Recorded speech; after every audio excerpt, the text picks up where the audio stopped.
latest update. So making a lot of good progress. Today's video, we're going to put the EGR system together. We're going to put the intake manifolds on, fuel rails, basically kind of get the top of the engine buttoned up, get the water pump on, vacuum pump, belt tensioner, little things like that.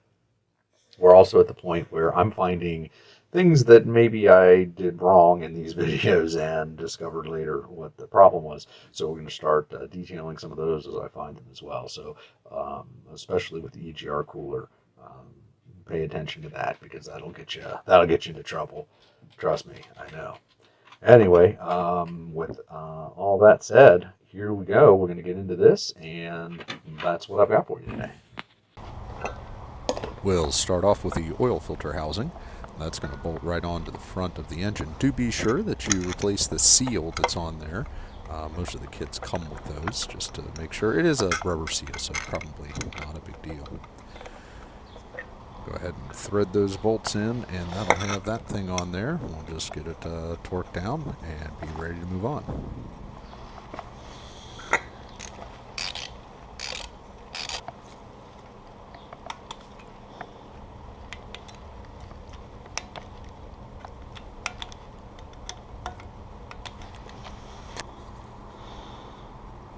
Using a pick, I'm going to take the little seal off the tip of the oil filter housing spindle, and then I'll go ahead and make that spindle attached to the inside. That does come out, so don't worry if that comes off. You haven't broken it, probably.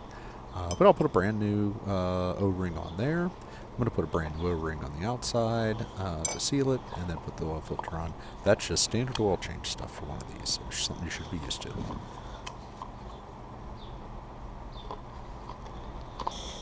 And now that just pops in there and thread it on. There's a torque spec for that, but I don't think it matters.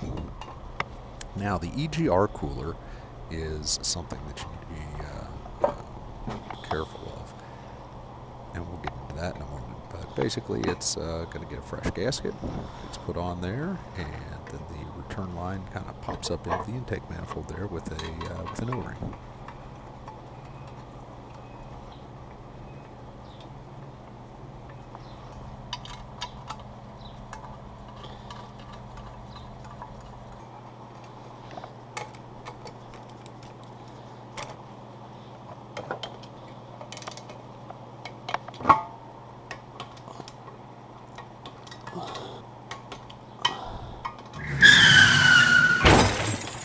Let me stop you right here. There's a very important step that needs to be done. Actually, it needs to be done before this step, and I got myself into some serious trouble with this. There is a sensor that goes right down here for the swirl flap positioning. That sensor will not fit with the EGR cooler in place. It has to be put in first. And you might discover this after the whole thing's bolted up to the engine. And you might think, oh, maybe I can just pry the EGR cooler out of the way. Spoiler alert, no. No, you cannot. So put that sensor in first before you do what I've done here. Don't be me. That warning having been given, we move on now to the intake manifolds. There's that little crossover pipe that goes in there. They say to use a brand new one. I can see why. At least use new O-rings. But those two will fit together. It's very difficult to try to get them to stay together like that, but just do your best. Those gaskets are nice in that they have little plugs that'll go in and hold it in place for you, so you don't have to worry about the gasket sliding out of the way. You just have to bend the little tabs out and they'll slip right in. And then you can take the EGR cooler plus intake manifold assembly and drop it right in. See, it just kind of comes apart. And whatever, just put it back together. It'll be fine.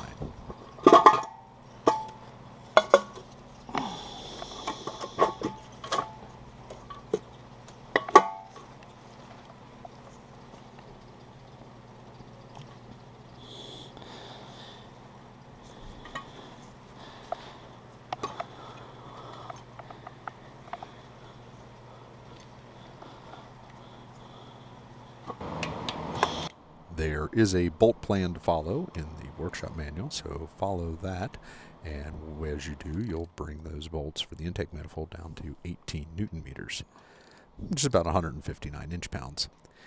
The bolt pattern will show you where each of the 19 bolts go. Obviously an odd number. I don't know how I feel about that.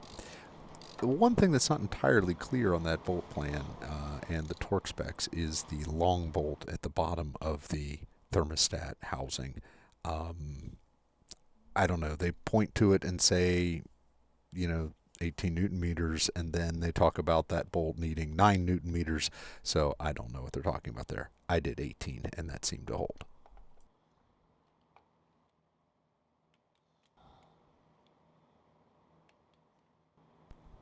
All right, the EGR valve that I have is a little grody and nasty and not so great.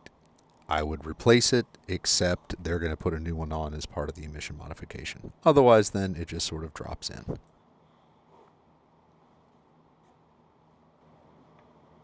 Something that's going to become important later is this right here. That hose is not on all the way, and you need to make sure that yours is, otherwise you're going to have some leaks. It's a little difficult to get that all squared away because of the hard line bracket and all that, but just make sure the hose is on all the way.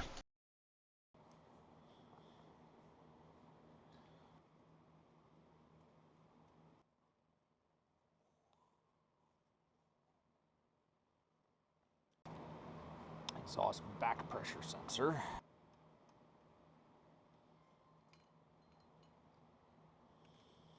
The water pump goes on the front, and interestingly enough, none of the rebuild kits that I saw included a gasket, so I had to go get that from the local Mercedes dealer. So just be aware, you'll need one.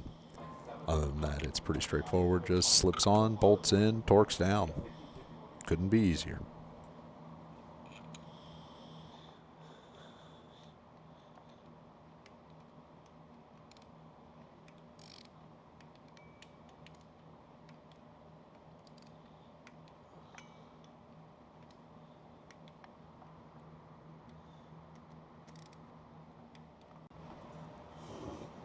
And the belt tensioner.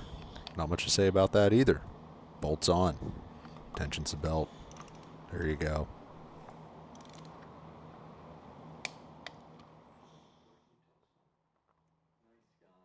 The vacuum pump will take a little fiddling to go in. You have to make sure it gets lined up with the camshaft.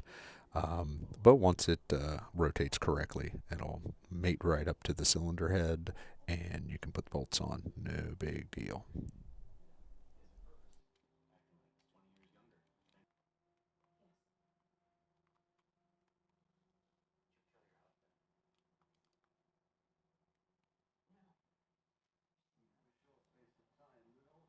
The fuel rails can be a little bit tricky. You may find that you're taking these on and off a couple different times. On the left side, the feed line goes on first from the high pressure fuel pump because the injector lines will go over top of that. And I wouldn't get these torqued down until the whole thing's in the car and they're ready to start it, because you may have to come back and loosen some of these to get everything lined up correctly, especially to get the crossover pipe in, which of course you can't put in until basically you have the turbo in place, or at least the swirl motor and the fuel filter and stuff like that. So the other thing to know is that the bolts for the fuel rail are M7s, which is kind of weird.